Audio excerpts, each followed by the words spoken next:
And we are live. Well, welcome back, everybody. This is Aaron Washington coming back at you guys with the BCB podcast. This is our 128th installment. I'm very happy to have you guys back on the mic here with me. And to join me on this podcast is none other than Eric Pincus, very accomplished guy here. He is the lead Lakers writer for Bleacher Report, co-host of the Hollywood Hoops podcast, and also a capologist for Basketball Insiders as well as NBA TV. So Eric, glad to have you on this podcast here. I really enjoyed some of your insights on the salary cap and other CBA-related matters during Sports Business Classroom. You guys can see the banner behind him. Another one of his activities that he takes part in every year is helping out with SBC, and we were really thankful to have him on during that program. So, Eric, thanks for taking the time this evening here to join us, and excited to have this conversation with you as it pertains to the NBA and some salary cap matters. Had to do that with you. Yeah, it seemed like it wouldn't be right to have you on if we didn't talk about some CBA and some salary cap related matters. That's your area of expertise. So I wanted to be sure to bring you on to discuss some of that stuff here on this podcast. Let's do it. All right. So before we get into our formal content here, of course, we have to shout out some sponsors that we have as a part of Unwrapped Sports. The first of which is going to be teespring.com. We have some merchandise that's available for order right now. I just actually had a t-shirt and a sticker made that we sell now at teespring.com. So if you guys want to check out some business casual basketball apparel and as well as some of our other podcasts, this could be over there at that link that I have here attached down there at the bottom. You can check out that ticker to get yourself some apparel. Also, we have mybookie.ag. You can use that code USN100 to double your first deposit and get ready to go as we have betting season in full swing with NFL winding down, but the NBA is in full swing here. So be sure to have your deposit doubled over there using that code down there at the ticker. And then lastly, rxhemp.com is another one of our sponsors. They have a great product available for purchase for those of us that are trying to recover from our physical activity. So be sure to use that rxhemp-USN code down there at the bottom to save 10% off your entire order. So now that we have that addressed, Eric, let's take a look at some of these 2020 free agent signings that we had take place over the summer, or rather the fall. Things are just kind of all over the place right now. I'm still getting used to saying the fall for the off season and things like that. It's been a crazy year for us, definitely. But the first name I wanted to discuss here with you is the Gordon Hayward signing. A lot of us gave that signing a lot of flack for many reasons. There's a lot of salary to pay out for a player that has suffered from injury issues the past few years. But it looks like he is definitely delivering on some of the promise that Charlotte saw in him, and as well as some of us that just wanted to see him back in peak form, coming off of some years in Boston that were up and down. But he looks to be himself now. I mean, he's back at a career high in points per game. His three-point percentage is actually the same as it was in Utah, give or take a percentage point. And he's playing the same amount of minutes as he did in Utah, and his usage is actually lower. So he's producing some really good numbers on some relatively low usage. So, Eric, what were your initial impressions of that deal? And do you feel better about Charlotte's situation on and off the court, maybe with their salary cap situation, after he's kind of put in some fantastic numbers here for Charlotte so far? No, not really. So it's not, I mean, what he does right now, fine. I mean, he is a good player. To me, it was never a question of, is Gordon Hayward a good player? He is. Mm-hmm. He's getting paid in the neighborhood of, if you think about it, $39-40 million. Now, that's not all going to Hayward, but they stretched out the contract of Nicholas Batum at about $9 million a pop for 3 years. And so if you're paying Hayward 30 and you're paying 9 to Batum, that's the investment you made to have an older player who's a good player, who I don't really see why you're building around him. I mean, this is a young team with a lot of young, developing talented players who, it's not a bad starting core. Miles Bridges, Devontae Graham, PJ Washington, and I like Rozier. He's solid. But you've got this one guy who's not in the same age bracket. By the time these young guys really get to where they're supposed to be, Hayward has not proven to be a reliable player when it comes to health. So great, hit the ground running, been better than expected. But I'm not going to judge this investment on the first 3 or 4 months of it. It's a multi-year deal. And to me, it just didn't make sense. It just, I don't, out of all the big deals, all the moves, this one made the least sense to me over the summer, more or less. I'm sure we could find some other moves that I didn't understand, but this was one that you needed a star maybe with a name, and they got that. I don't like it from a basketball perspective, and I don't like where their money is going. Yeah, I'm with you. I was definitely skeptical myself, and just looking at that Batum hit on their cap every year at 9 million, like you mentioned, I mean that's a lot of money. We're talking about a max player. You know, you can go up to a 35% max at that point when you're talking about 40 million a season. So that's on the level of a Harden, a Kevin Durant, a Kyrie Irving, something like that. And even at his production, that is at the level that we saw previously with Utah. It's still a lot to swallow every year. So it's definitely a hefty investment. But I guess on the bright side for Charlotte, if we're going to look forward to the next 2 years, they have some guys becoming free agents. They have some cap hits that they can renounce and open up a little bit more space for 30 million potentially for next year, 54 million for the season after that. So that's not taking into account, of course, some potential extensions. But it doesn't look like they're going to be in cap, hell for lack of a better word, for the next few seasons. But in the short term, it's definitely a lot to take on. Definitely agree with you on that one. Right. Well, it depends where their pick is this year. I'm basically assuming they're not going to be a playoff team, and I could be wrong.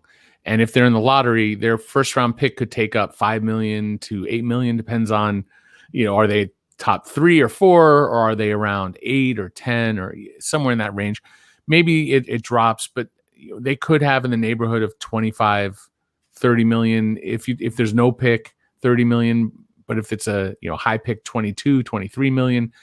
So but again, it's not. They're not even a free agent destination. So they got Gordon Hayward, which shows the kind of they got someone who is a star, but not a top star, and not one who is the right age and isn't the right health, package as far as his body. He's had some significant injuries over the past few years. So, I don't know what they're going to do and where they're going. I think there's a lot of teams where there's very few Lakers and Bucks and the Celtics, teams that are we could go through the list. The Nets now that are like, okay, we need to win now. What do we do to win now? And there are others that I haven't listed. And then there's some teams that are clearly going nowhere, who are letting the veterans leave and not invest and are going with the youth movement. And then you have the Hornets, who seem to be going that way, but yet they just invested all this money and put 9 million of dead money on their books. It's an in-between. And I know Mitch Kupchak for a long time because I covered him with the Lakers, and he's talked about how being in between is not where you want to be, right? That's like and yet that to me is what that Gordon Hayward investment was. That's a great way to put it, Eric. Being in that treadmill, so to speak, of mediocrity is pretty much the worst place. Even with the lottery lots being adjusted, you're still probably not going to be in play for, number 1 or 2 pick potentially if they finish somewhere near the playoffs, which is obviously their goal, as evidenced by this deal with Gordon Hayward. So it's going to be a rough transition, but at least they have somebody like LaMelo Ball that's on the roster that looked like he could develop into a guy that is going to be that top tier player. I mean, there's a lot of basketball left to be played, but at least there's hope for Charlotte. I remember looking back a couple of years ago. I'm going to go on the record and say that my preseason prediction for Rookie of the Year was LaMelo Ball, and so I'm going to stick with that. I feel good about that prediction. Good. So we'll see. It's a long way to go, but that was sure. I had him at number 1. We'll see. It's a lot. Like I said, we're doing this in January. We got some time to see. Right. There's definitely some ways to go, but he is looking good. So at least there's some promise for Hornets fans and their organization. There's a little bit of a light at the end of the tunnel, so to speak. No doubt. They've got some good kids. I'm not mad at them. I just don't get the Hayward part. Oh, yeah. Yeah. So while we're on the topic of some signings that didn't really make sense initially, let's head on over to Detroit's situation and take a look at how that Jeremy Grant signing has played out so far. Paid him a whole lot of money to come in and be their savior, so to speak, and come in and have that role that he didn't think he would assume in Denver. And so far, at least for him, it looks like it's been a great decision, making a lot of money, but I mean, he's only 26, great averages of 25, 6 and 2, 8% usage increase, 10 minutes more per game, but his percentages are staying steady, at 52% from 2 and 38% from the 3-point line. And the crazy part that struck me here was he's getting double the free throw attempts that he was getting in Denver, but he's shooting 11% better on free throw attempts. So, initially, I mean, it looks like a fairly solid deal. Now we can go into detail of their entire cap situation and all the centers they signed and things like that. But at least for that signing, it's played out better than a lot of us expected. And he could be in the running for most improved player so far through the first 12, 13 games of the season. Yeah, that's fair. So we have new leadership in Detroit, and like they weren't beholden to what was there before. And, you could say the same about Chicago and Houston. As teams, I guess with Houston, at least it's their holdovers. They were there during the Morey.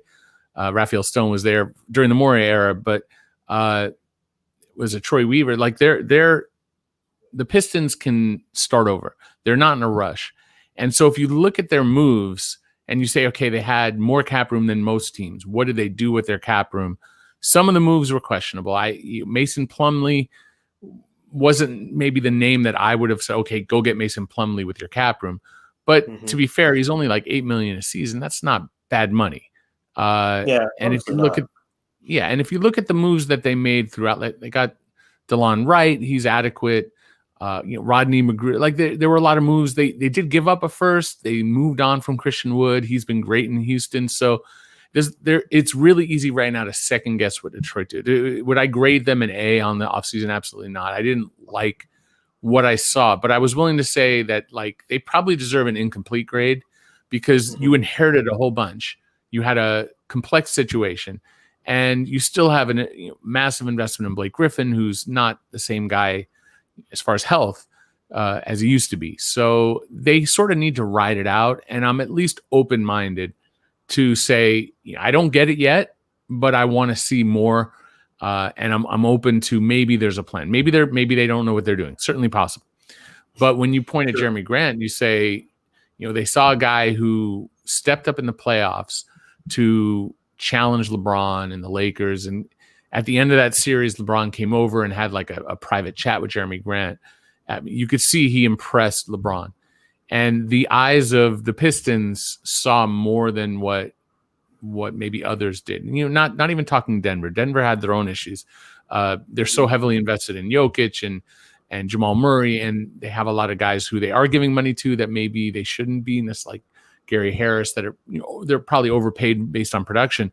They couldn't really afford that kind of investment. And maybe they should have made room, and maybe they should have made it happen. But they didn't see enough of what Denver saw, or rather Detroit. And so kudos to them for seeing that this guy was more than just a 3-and-D wing who can get you 16 points a game feeding off of others, that he could be that guy who's going to be your best. Now, it hasn't translated to winning yet, but if you put that on Jeremy Grant, then you're not looking at the whole roster. This is not a good team. Exactly. It's not built to be a good team. The management coming in, I don't believe, is expected to put out a good team yet. If they have sense in Detroit that they brought in executives to turn this group over and start anew, and that's going to take 2, 3, or 4 years. You only get so much time, but there's a winner in this, and it's in getting Jeremy Grant. He's been great. So and he's young enough that this isn't like a short thing, and the contract's not bad. It's average of $20 million a year, only 3 years. Mm-hmm. So that was a much that was. It was easy to look at Detroit and say, why did they invest so much in Jeremy Grant and Mason Plumlee and some of these other pieces? Now, at least we could say, okay, I get Jeremy Grant. I'm curious, what else do they see that we didn't see beforehand? Yeah, exactly. And, you give Detroit an incomplete grade for their offseason, and it's very accurate. And it's a big reason why we can't overreact to the results so far, because they're in the initial stages of a rebuild. And, all things considered, I think they might end up coming out fairly decently when all said and done. The Blake Griffin signing is definitely a hit for them. I mean, you're looking at 36 and 38 million for the next 2 years. He'd be crazy not to pick up that option next year. So that's probably going to end up being on their sheet as well. But I mean, after that, there's definitely some options.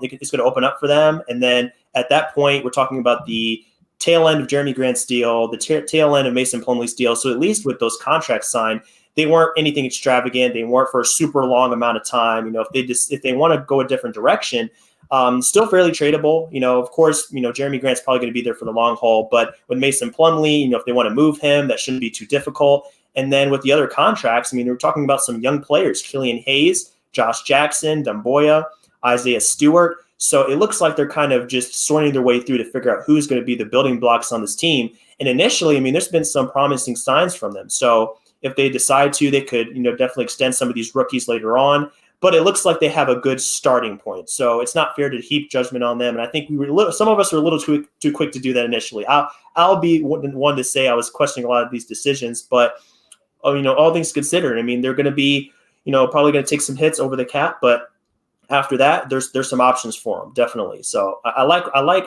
where things are going for Detroit. It's a lot more that I can say from probably just a few months ago. Yeah, you have to.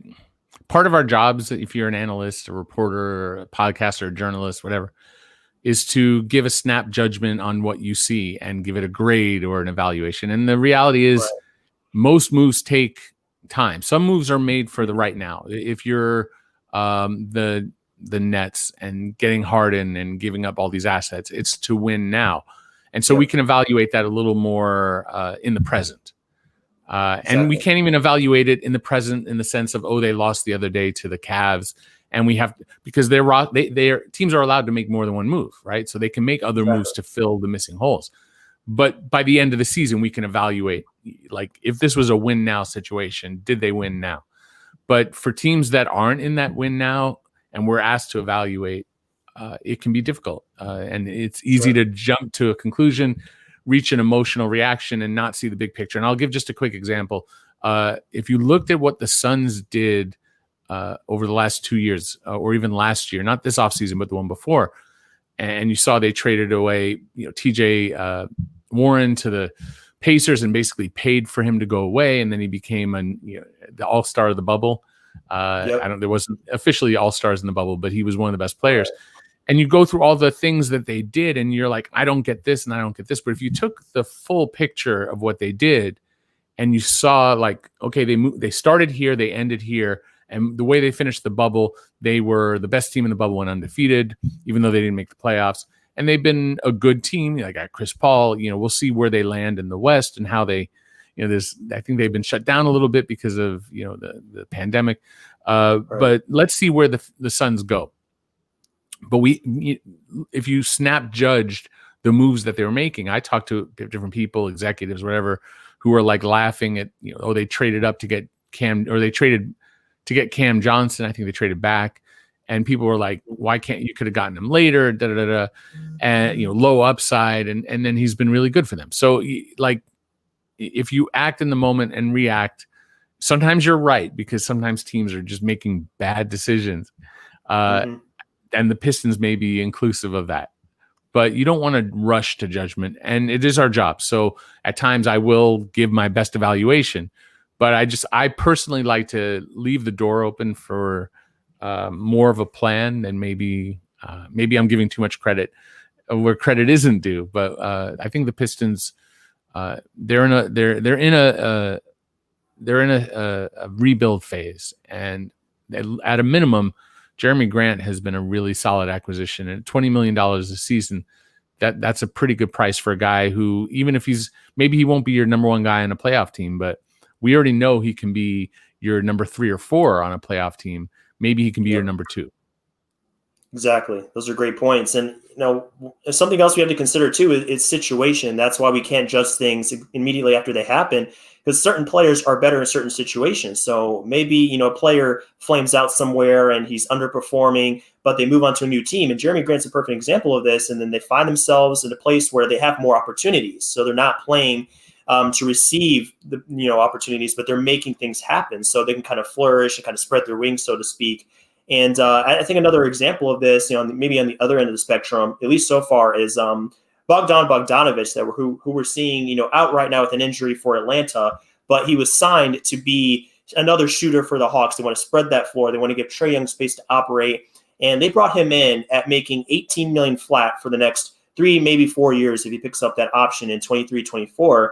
But the Hawks went all in this season. They had a bunch of cap space, but they said, okay, it's time to win. It's time to make the playoffs. So we're going to sign Bogdanovic. We're going to sign Rondo. We're going to sign Chris Dunn, and just go all in to the point now where they're over the cap. And it's kind of weird to say that, because they've been just playing it safe, and they've been, under the cap so much. They were usually one of those teams that had the most space to use, but now they've cashed it all in. they go after Bogdanovich, and his numbers are down a little bit. Mid-range in particular is down. 3-point percentage is about the same, but a lot of people have seen him as a disappointment, and it could be for a number of reasons. It could be injury. It could be just finding his rhythm in a team. I feel like that's a big part of it. He's just trying to find his way around playing with Trae Young. That's going to be a huge adjustment for anybody. I mean, Trae Young is one of those guys that's going to dominate the action. So if you're joining him in the backcourt, you're going to have to pick your spots a little bit better because you won't be able to initiate as much action going through the offense. So another example here I just wanted to look at and how the Hawks are operating. And, the Hawks are going all in. So going forward, when Trae Young's extension kicks in, yeah, they're probably going to be brushing up against that luxury tax, if not over it. So, how are you feeling about the Hawks situation now they've gone all in? Was this the time to throw their chips in and go all in and spend some money on some guys? I mean, Trae Young didn't look happy, so I think it was about that time that they started moving their chips forward in this manner. Right. Well, they're not so all in that they're in the tax, but they aren't a team that they don't project to have any cap room next summer or whatever. Whenever, I don't know if it'll be a summer, but whenever we have our off season again. The move they made at the deadline or around the deadline previously to get Clint Capella, has started to pay dividends. He wasn't going to play last season, and then he started a little slowly this year as far as health, and he just had a monster game the other day. But if you look at like their acquisitions, the moves they made, those players aren't really why the Hawks are a 500 team. Like obviously their goal is to be more than a 500 team, but at a minimum be a 500 team, right? A good team is a 500 team. A great team is well above that. They haven't been good for a long period of time.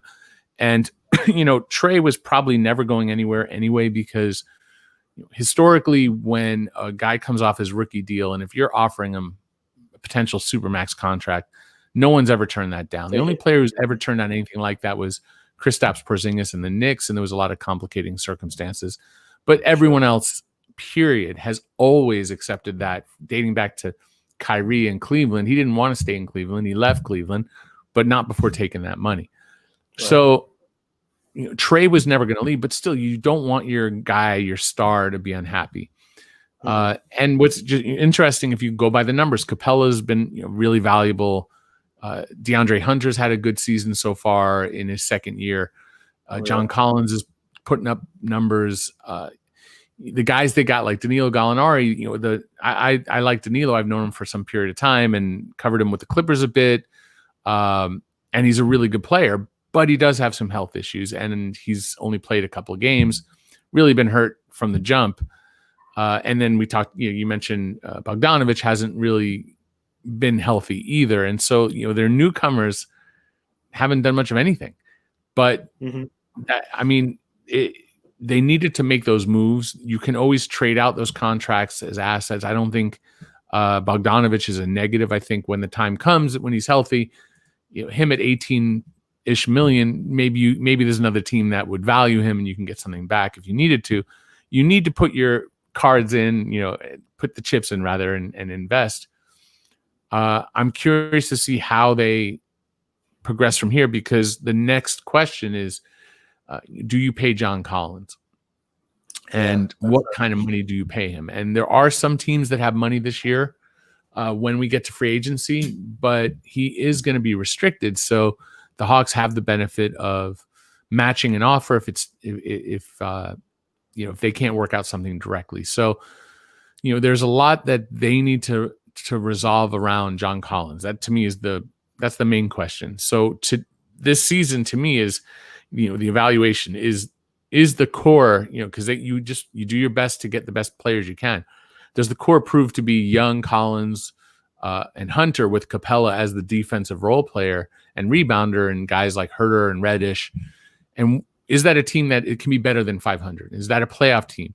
And how do you build upon that? And where do, lesser questions to me are, where does Bogdanovich fit in? Where does Gallinari fit in? They have time to make that work. You don't have to rush it or force it. And if it doesn't work, you can trade those guys out.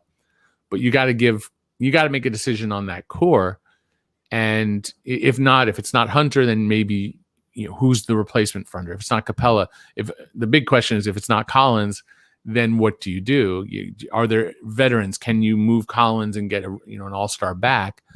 and what kind of all-star can you get back? So, the Hawks are very much a work in progress. We talked about the Pistons kind of and the Charlotte Hornets as those teams that are at the bottom rebuilding, and maybe the Hornets are trying to make that jump with Hayward.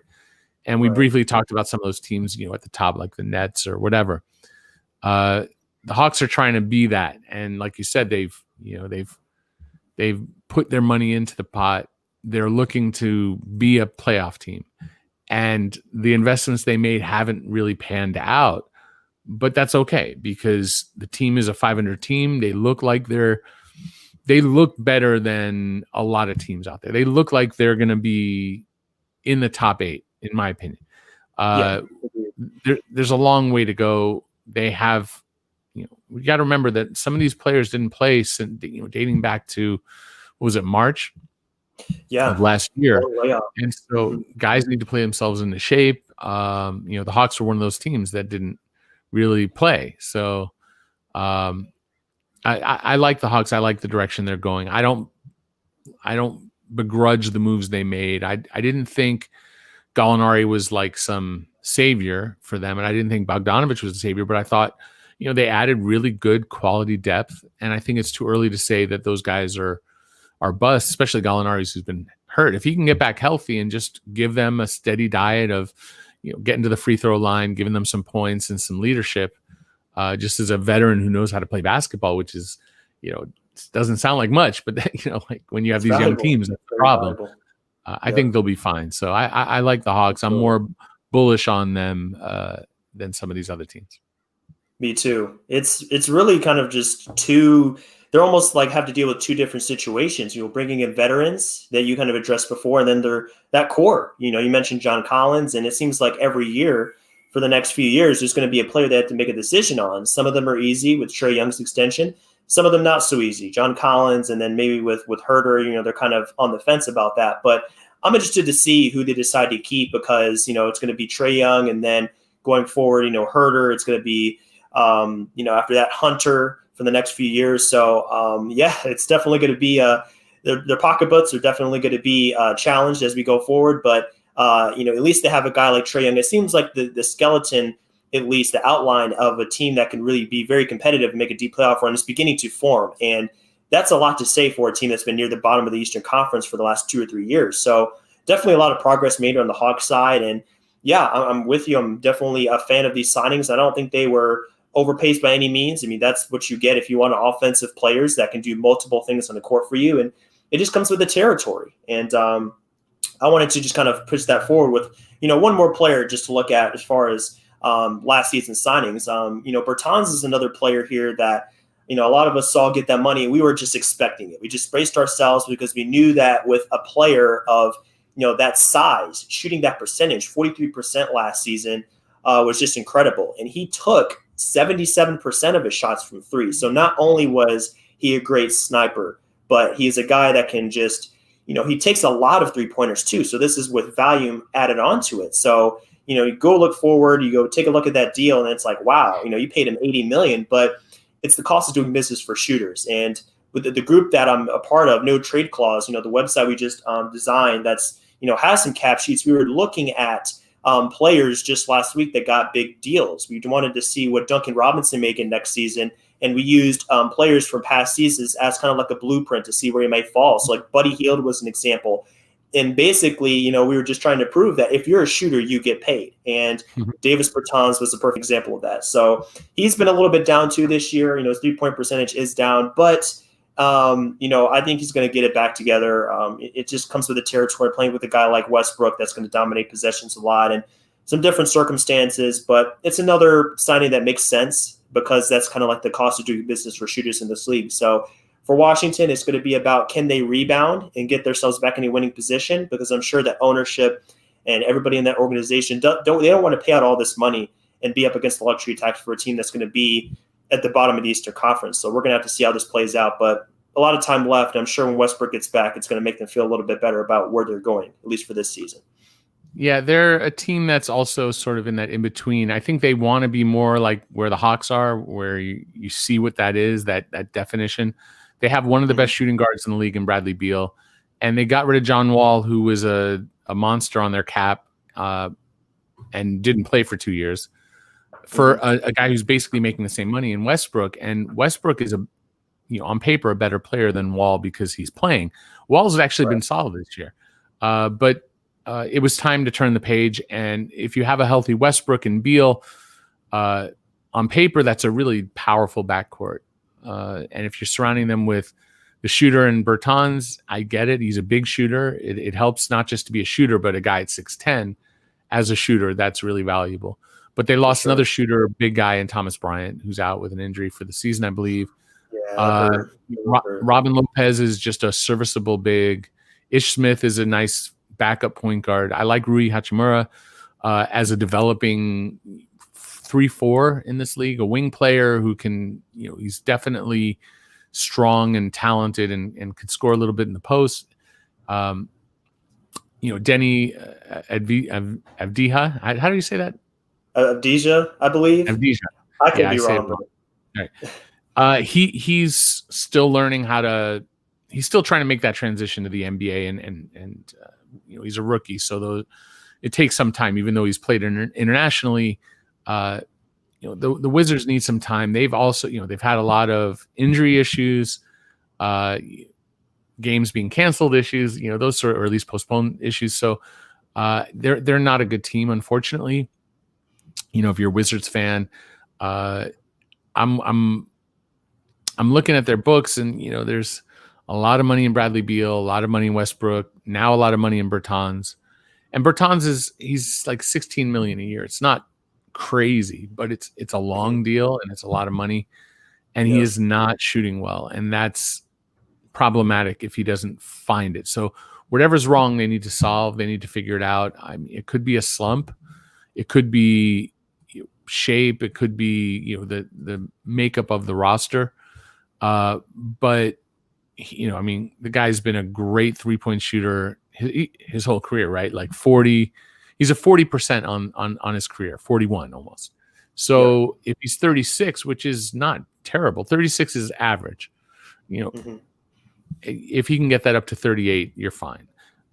It would be better if it was 42, like it's been. But if you can get up to 38 or at a minimum or 40%, that'll give that team some space. But when you make changes to a roster and it's just a weird year we're in, I don't want to jump to conclusions, but so far, no, you can't say, the Bertans deal has been paying off right now. No, it hasn't been. His numbers are down, but I'm not going to panic on behalf of the Wizards, but they're not a very good team. They don't look like a good team, but maybe when you get Westbrook back, you'll be fine. I mean, it's also worth pointing out that number one, you have to be top 10 to have a shot to make the playoffs. So it's not top 8 anymore. You at least get a play-in game, and that as bad as they've been, I think they're 3-8 as of this recording.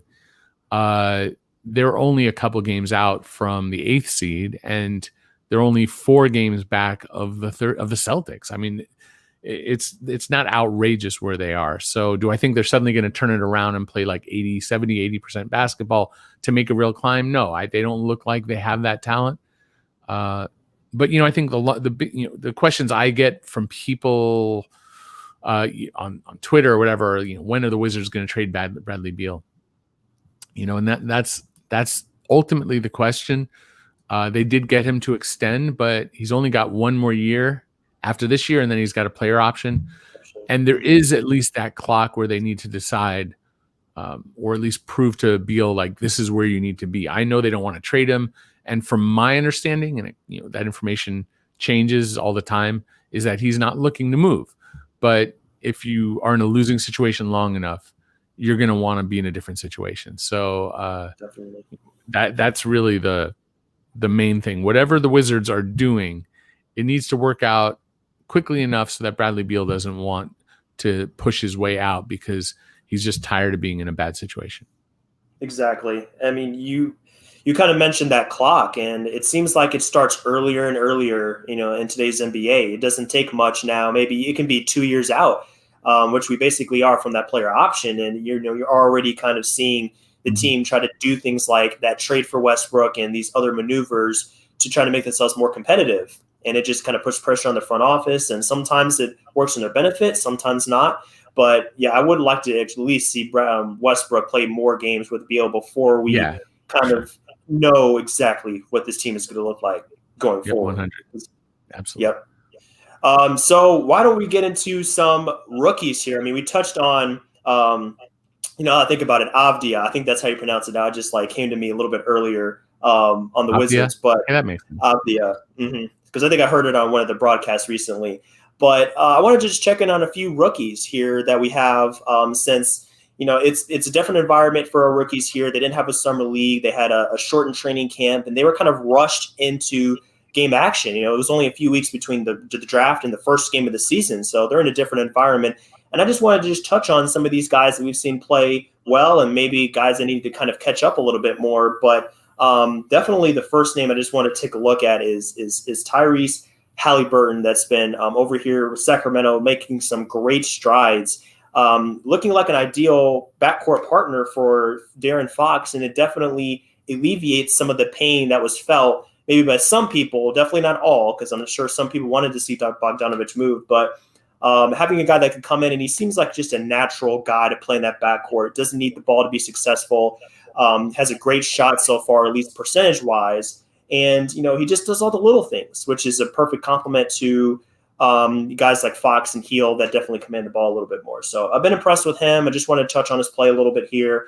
The Kings as a team need to definitely improve their play on the defensive end, particularly, but at least they have a guy here that a lot of people said was like a no-brainer in the draft, but the Kings found a way to snag him down a little bit later in the lottery, and he's paying dividends. So at least the Kings have a guy like that they can say is on the roster, even though their season isn't going quite as planned so far here. Right. They're sort of in that like Pistons, Rockets, Bulls, like teams that have had changeover in management. So Monty McNair is now the GM. Wes Wilcox is his assistant GM. Ken Catanella is still there from the Vlade Divac days. But someone like, in all these cases, the new GM isn't necessarily beholden to the players they inherited. Obviously, they invested heavily in De'Aaron Fox since they took over. So Fox is their guy now, even if they didn't draft him, that you gave him a massive contract. He's now definitely your guy. But Buddy Hield's not, Harrison Barnes. Most of these players aren't, but Halliburton is, right? This is their draft pick. And if paying Fox and drafting Halliburton are their first real moves, the rest are, smaller moves or whatever, the ones that really matter, then they're off to a good start. And you mentioned, there was no training. Well, there was training camp, but it was abbreviated. There wasn't the summer program that they normally have, which starts with summer league. And then from summer league, you go back to the wherever your team is and work it out with the training staff and get into the gym, a professional gym, probably for the first time. I mean, if you go to Arizona or Kentucky or some of these big schools, maybe you had access to, there are definitely schools that have great gyms, but like a true conditioning program. And then, a lot of these players didn't even finish their season at college, right? Like there was no NCAA tournament. It all ended right around the time of their conference championships. But like Tyrese Halliburton he wasn't a one and done. Like he had a year, I believe 1 year. And I'm not a draft guy, so I'd have to look and see, but I think he was a sophomore. And just that year's worth of basketball outside of high school matters, right? You have guys who are in the NBA right now who basically went to high school, went to college and played 25 to 30 games and didn't get to the NCAA tournament and are now in the NBA trying to play against grown men without a full training camp and without summer league and without all of that. So I don't evaluate this draft class sharply. I'm not going to declare anyone bad or bust. I'm not going to look at what Denny is doing in Washington and say, oh, you're underperforming. I'm not going to look at what anybody is doing who's doing really well and overstate it. Like I predicted LaMelo to be Rookie of the Year because he left, what the country really played in. What was it, Lithuania? What did he played in? I forget. And then he played I in believe Australia. so. Yeah, and so he has professional experience playing against grown men. So that experience is the teacher. And a lot of these young guys do not have that experience. Someone like Halliburton has a little bit more because he played a year.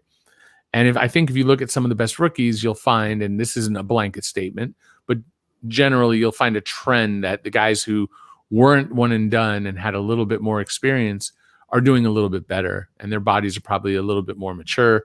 Their minds are certainly more mature, even if it's just a year. Mm-hmm. So I don't know if I'm going to hate on anybody, but I'm happy for the Kings, and their pick was a great pick. He looks like the real deal, like a nice rotation player, starter, and a good compliment to Fox. So it's what does that mean for Buddy Hield? I don't know. What does it mean for the future? But when you have a new GM come in, the guys who they inherited typically aren't going to stick around unless they're of the same mind. And the incoming executives may love the guys, they may love the talent, and it may be great talent. Mm-hmm. But the Kings aren't and haven't been a winning franchise for a long time. So I wouldn't be surprised if over time we'll see some additional changes to this team, this franchise, and some moves because Halliburton's making some guys expendable. Definitely. I mean, it hasn't taken long with a guy like Buddy Hield that was already rumored to move on. It makes those questions a little bit more relevant, I guess. And we're going to have to see how that plays out in the future. But at least they kind of know what they're running with so far. And, at certain points in the game, they're even playable together. So that definitely helps. Although defensively, it's not going to be the way you want to go for too long. But it is definitely a promising sign for that franchise that's trying to get some traction.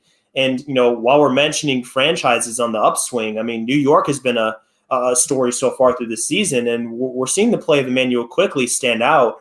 And, some people were high on him coming out of the draft, and it's another hit for them, especially in a position where they're of need. They're looking through a revolving door of Dennis Smith, Jr. just not really panning out, Elfrid Payton being a placeholder. They really needed somebody to kind of come in, and they just hit on that pick. So with Quickly, it's kind of like a double win for them because, it's a productive rookie, but it's at a position where they'd been kind of just like grasping for straws recently. So it's been a great revelation for them, a great move, and it kind of solidifies New York's position, coming off of, some other moves, like the Porzingis deal was definitely a shot for them. It was disappointing, but it looks like they're bouncing back from that, and their reputation is improving. You can't rebuild that in one day, of course, or 1 year, but ultimately it's going to pay off for them if they can start to hit consistently. It's gonna pay off. So they might not hang around this record or this place in the standings all season, but at least they're off to a good start, and it makes people like us more. Maybe we can believe in them a little bit more because I think previously we just kind of said like, wow, New York. They're making the wrong move. They don't know what they're doing, but things are starting to progress in a positive direction. So for the rookie as well as the other guys like Randall so far. So I'm definitely somewhat impressed. I mean, again, like it's early on. Quickly, he's been absolutely solid. I mean, he just that he's someone who's not afraid and clearly can contribute. His numbers don't jump out yet, but give him some time. I don't want to overstate. But what they haven't done well over the last 4 or 5 years or whatever it is draft well. And that sets them apart from other teams. Like the Lakers went through what the Lakers went through, but they drafted well throughout it. And you may or may not like Lonzo Ball, but you can't really argue with Brandon Ingram. D'Angelo Russell's been an all-star. Julius Randle, we're talking about with the Knicks, is playing out of his mind and maybe an all-star this year. Right. And the Knicks don't have like, you can look at Kyle Kuzma. You can look at like Larry Nance Jr. I saw him, basically help take down the Nets by hitting a couple big threes for the Cavs. Like there's Jordan Clarkson, maybe 6th man of the year this year for Utah. He's in the running for it. The Knicks don't have that extended history because they were bad around this longer than the Lakers, and yet their draft Neely Kina. They acquired guys. Obviously, they got Dennis Smith Jr. in the Porzingis trade, but the Porzingis thing was kind of a mess where they did finally hit in the lottery, and get this, franchise player, but then he got hurt, and then whatever reason they had a divorce based on relationships and things like that. But they've also gone through changeover in their front office through the years multiple times. Leon Rose is now the president, and he brought in Tom Thibodeau. Thibodeau has a very strong personality, strong voice in a franchise. And Definitely. I think we're seeing the results of that. Now, he's going to play guys way too many minutes. He's going to work them to death, but he's going to make them viable. And no doubt in that's what you need for the Knicks. They need to feel like they're going somewhere. So Randall and RJ Barrett are playing like 37 minutes a game, which is, it's not outrageous, but that's a lot. But that's good. And they're young still, and they need to develop. So, I look at the Knicks, and they've got cap space coming up. They've got a couple of picks, future picks from the Mavericks. Mavericks are pretty good, so I don't know how good those picks are. If they were to trade them or use them, they have their own picks. But you look at the Knicks and say, okay, they're not terrible. And Obi Toppin's been hurt, but he's shown flashes briefly, at least in preseason. I look forward to seeing what he can actually be in this league. Alec Burks was a nice short-term signing. Also had some injuries. I don't really know what's going to happen with the Knicks long term, but I feel like they're a little more mature as an organization, and they seem to be, in a better place. Quickly was a good draft pick. They just need guys who you could say, if they need to make some big blockbuster trade, that they have someone to offer. Because when it came down to going after AD, Anthony Davis, like Kevin Knox wasn't going to do it, and all the draft picks that they had. The players, Dennis Smith, Neely Keenan, none of that was interesting to the Pelicans. And, if you had drafted a little bit better or a lot bit better, then maybe we'd be having a different conversation. Exactly. I mean, you summed it up right there. I mean, for the Knicks, we don't know what's going to happen going forward because they still have a lot of decisions to make.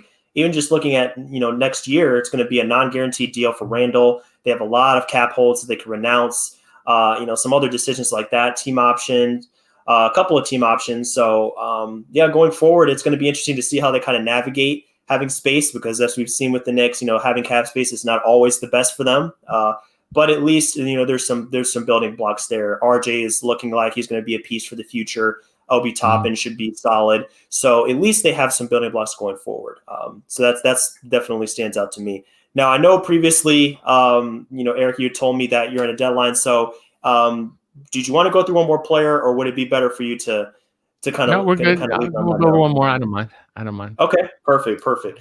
All right. So why don't we end this off on a better note? A team that's, at least doing a little bit better. Maybe a team that's not in purgatory or suffering through a playoff drought. How about a guy like Precious Achiuwa for Miami? A guy that's come in, and they basically asked a very simple role of him. They wanted Achiuwa to be a guy to come in and just like, hey, just be a hustle player for us. Come in and get some rebounds. Defend your heart out. We're going to put you on Giannis for a few minutes a game. Go out there and just make sure he doesn't get any easy dunks. Make life difficult for him. And I think using those criteria and those simple expectations, he's fulfilled them. And, it remains to be seen how much of his offensive profile he can fill out, if he's going to be a shooter, if he's going to be able to handle it all like his counterpart Bam Adebayo. But at least he's be able to come in and fill the void that Miami has had at that power forward position. They sorted through Kelly Olynyk. They're sorting through, other players at the four that have not worked out, like Harkless. That definitely hasn't been a position where they've gotten consistent production so far. But at least with Precious, I watched some games that he's played in, and it's like, wow, he doesn't stop moving. He's definitely one of those heat guys. He encapsulates that nature that they just love to see out of their players. So at least for going forward at that position, they have somebody that they might be able to rely on. But at least at this juncture, he looks to be a solid bench piece, an energy guy to come in and give you 20 minutes of everything he has.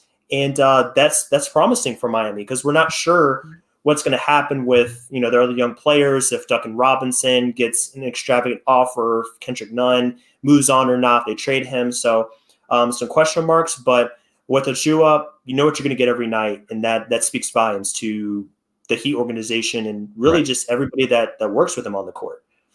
Yeah, I mean, the Heat have they don't have a perfect history, but they typically are well respected on their player evaluation when it comes to finding guys either in the draft or on the cheap. Duncan Robinson, Kendrick Nunn is a good pickup for them. Obviously, Tyler Hero's been great. Bam, great.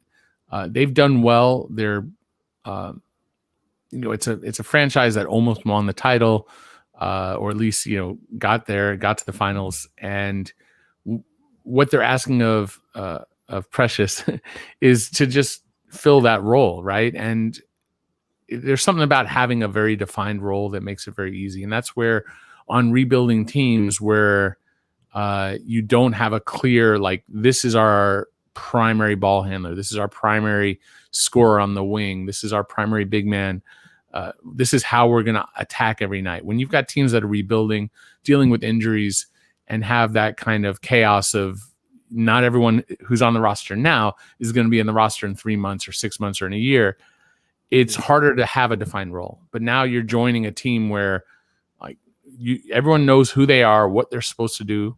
And yeah, they're trying to fit in Avery Bradley and Mo Harkless and figure out, the new acquisitions, how they all work.